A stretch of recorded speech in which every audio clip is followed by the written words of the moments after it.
Thanks to Cowtrip, my dad can play with us more. We love you, Cowtrip.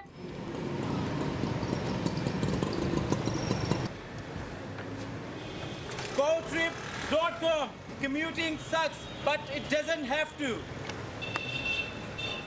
My name is Terrence McGregor. I am the CEO and co-founder of Cowtrip.com.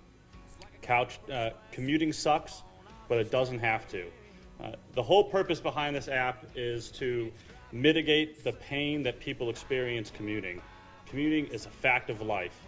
Unless you live in this building, you guys had to drive here, sit in traffic, go over the river and through the woods.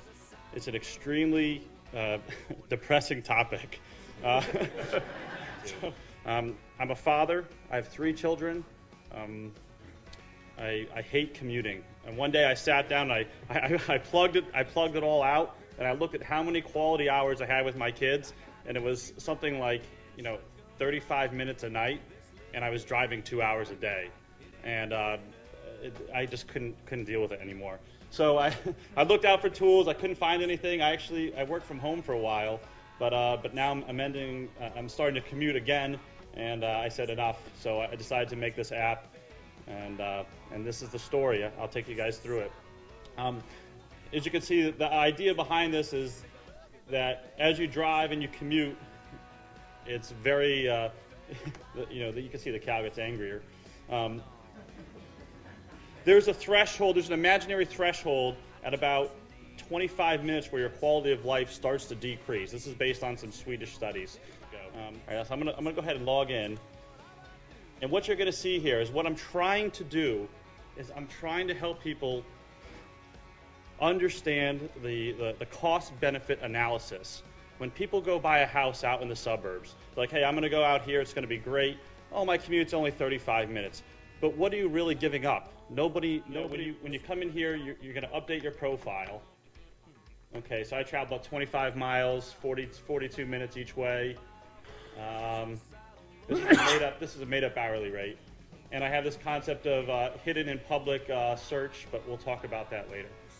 Okay, so save and calculate. The first thing you're going to see is you get this concept of a commuting score. Mine's a 4.9. The cow's not very happy. And he also gives you some kind of suggestions about what you should be doing with your life, whether you want it or not.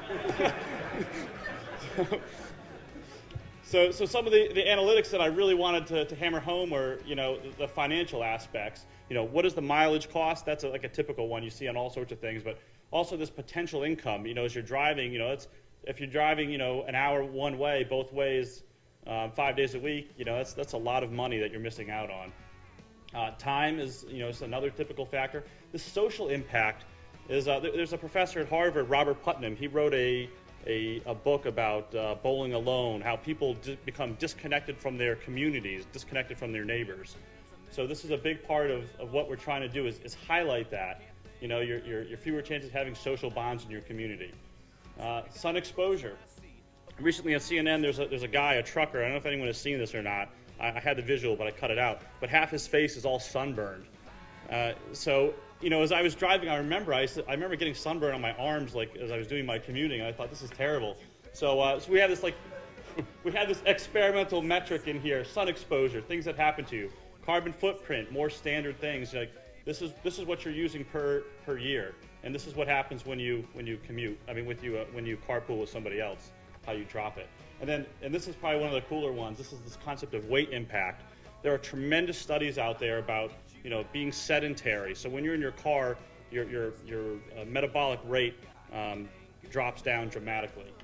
We have this concept of the herd. So you're driving to work every day, and one of the things that we're thinking that to increase your social value on your commute is, of course, you want to carpool with somebody it's probably like-minded.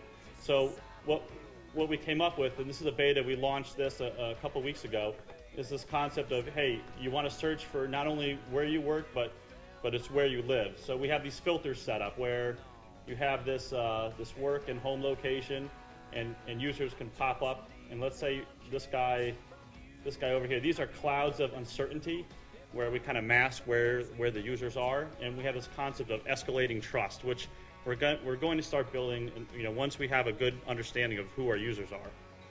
So the concept here is, let's say, oh, this guy, this is, I live right here, and this is, oh, this guy looks really good. Let me see if he's good. So you send him a goofy email, right? And you would say, hey, look, I'm not an axe murderer. Here's my information.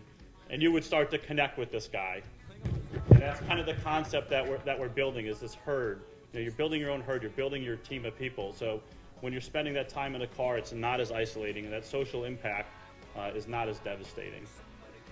Okay? So that's kind of where we are right now. Where we're going in the future, I think a lot of what we're doing is going to lend itself to the concept of job creation.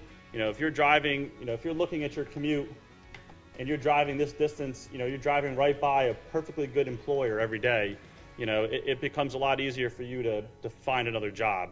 Or maybe you'll see the scores pop up. Instead of seeing you're working at a 4.9 job, well, all of a sudden you have a 9.5 job come up.